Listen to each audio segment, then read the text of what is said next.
J'ai soutenu mon petit ami pendant sa dépression.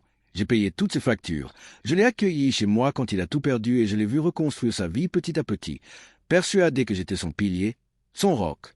Je l'aimais et, pendant un temps, il m'aimait en retour d'un amour si profond, si tangible, comme les fondations que nous bâtissions ensemble, à travers les épreuves, les peines de cœur, les petites victoires et les gestes d'attention du quotidien. Nous avons travaillé dur pour acheter une maison, une voiture, nous avons surmonté des deuils familiaux, le chômage, et pourtant, nous étions ensemble, inséparables dans mon cœur, mon espoir, mes rêves.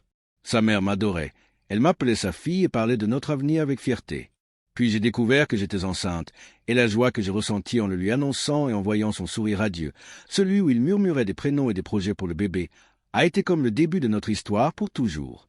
La même semaine, il m'a demandé en mariage et nous nous sommes unis en toute simplicité, en nous concentrant sur la chambre de bébé plutôt que sur une grande fête, le cœur comblé, convaincu que la vie nous avait enfin offert un alignement parfait. 2 mois plus tard, la joie s'est brisée. Je me suis réveillé avec une douleur atroce, du sang partout, et la certitude d'avoir perdu le bébé que nous chérissions, notre petit rêve arraché en un instant. Mon chagrin était immense, un vide immense et dévorant. Au début, il était là, réconfortant, mais il est vite devenu évident qu'il m'abandonnait, se repliant sur lui-même tandis que je sombrais toujours plus profondément. J'ai alors surpris une conversation entre lui et sa mère, des mots plus tranchants qu'une lame.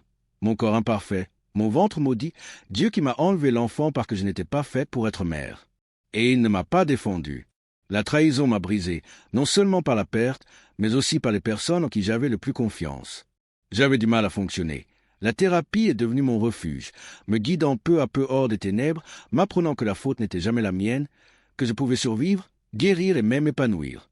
Pendant ce temps, il s'éloignait de moi, m'ignorant, absorbé par son téléphone, ses amis, ses nouvelles priorités, refusant la thérapie de couple, me laissant désespérément en manque de contact. Puis la salle de sport est entrée dans nos vies, au début, une distraction anodine, que j'encourageais même pour renforcer nos liens. Mais son absence prolongée, les heures se transformant en jours, et la suspicion m'a rongé. Il y a 4 mois, rentrant plus tôt qu'avance d'un voyage entre filles, alors que je préparais une douce surprise, je l'ai surpris dans notre lit avec une autre femme. Le choc m'a paralysé, la rage m'a envahi, et en un instant, je les ai confrontés, je les ai giflés tous les deux, exigeant des comptes, la trahison me brûlant les veines. Ces piètres explications, le vin, l'ennui, une coïncidence n'ont rien signifié. La confiance était anéantie, notre mariage brisé en un instant.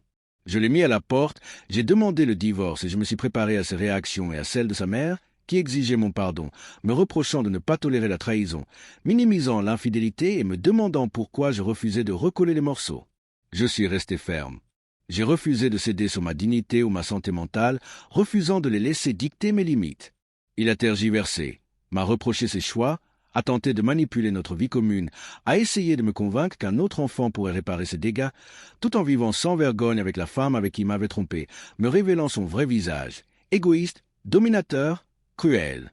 Son audace a atteint des sommets lorsque j'ai découvert qu'il comptait l'épouser avant même que notre divorce ne soit prononcé.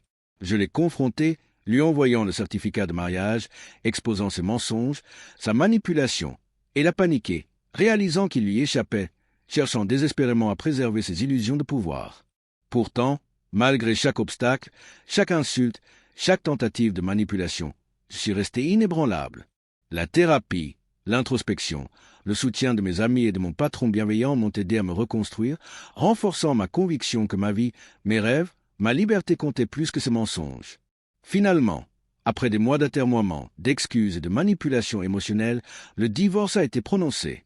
Nous avons partagé nos biens équitablement et, pour la première fois, j'ai pu respirer, libéré de cet homme qui ne m'avait jamais vraiment apprécié.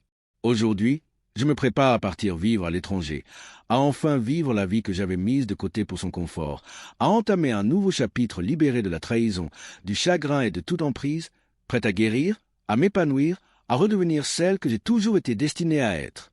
Le passé me marque, mais il me fortifie aussi. La douleur persiste, mais la force que j'ai retrouvée aussi.